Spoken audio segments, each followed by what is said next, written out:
36 internment camps in Canada during the war.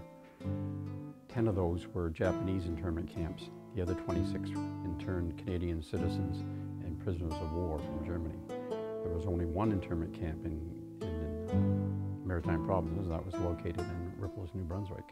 In the internment camp in Ripples, New Brunswick, between 40 and 41, we held roughly 711 Jews that had left Europe between 33 and 39, saw the writing on the wall. For whatever reason, they were able to escape to England, and they started to settle down to work and go to university and whatever.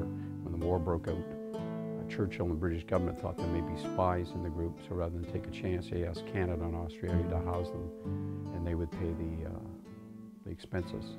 And after about a year, our allies realized these Jews weren't our enemies and gave them three choices. They could go back to England and join the war effort if they were cleared. They could stay in Canada if they were sponsored for about $1,000 a head, or if that option didn't work out, they were put in other camps until the end of the war. And after that, they got a mixed bag of prisoners. They had German, Italian merchant marines they cut off the shores here, and many Canadian citizens, for whatever reason, were imprisoned. There was Camillion Hood from Montreal, the mayor of Montreal at the time, and he spoke out against the war effort and sort of sided, I suppose you'd say, with Italy. And he was put here for 3.5 years. And there were, what I found out, not being a historian, that there weren't any trials for these people.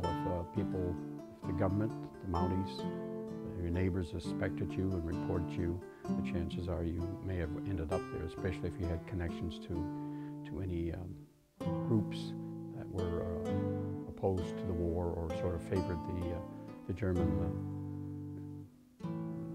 nation. Overall, they were treated well, fed well, and one of the Second World War veterans, who was a prisoner in Europe, held prisoner by the Germans, looked right at me and he just pointed his finger and said, "Yes, meanwhile, my wife and family back home were on rations and they had less than the prisoners." And you know, he had a good point. I couldn't argue with him until another veteran spoke out and he said, "There's two sides to this story."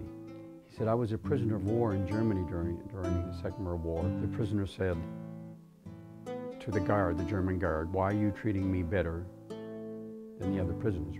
They were from other nations. He said, 'Word has come back from Canada how well you treat our prisoners,' and that could be my son over there." As soon as the war was over, they started shipping people back to Europe and places in Canada. And there were roughly 52 buildings on the site, and they were all sold. And we've located 10 or 15 of those that still exist today. And they just closed everything and tore everything down, and they destroyed all the pots and pans, thousands of those, and buried them at the site. And the only thing standing now is the base of the water tower, a couple of manholes, and the base of the kitchen. It's nice to know our past and how we participated in our past, whether it's a mile away or 1,000 miles away. But the thing about this camp is it's a part of our history that, you know, I went to school in Minto, only 9 miles away, and I knew nothing about the camp. It was never mentioned in school who was there, why they were there, or how they were treated. And I think that's important.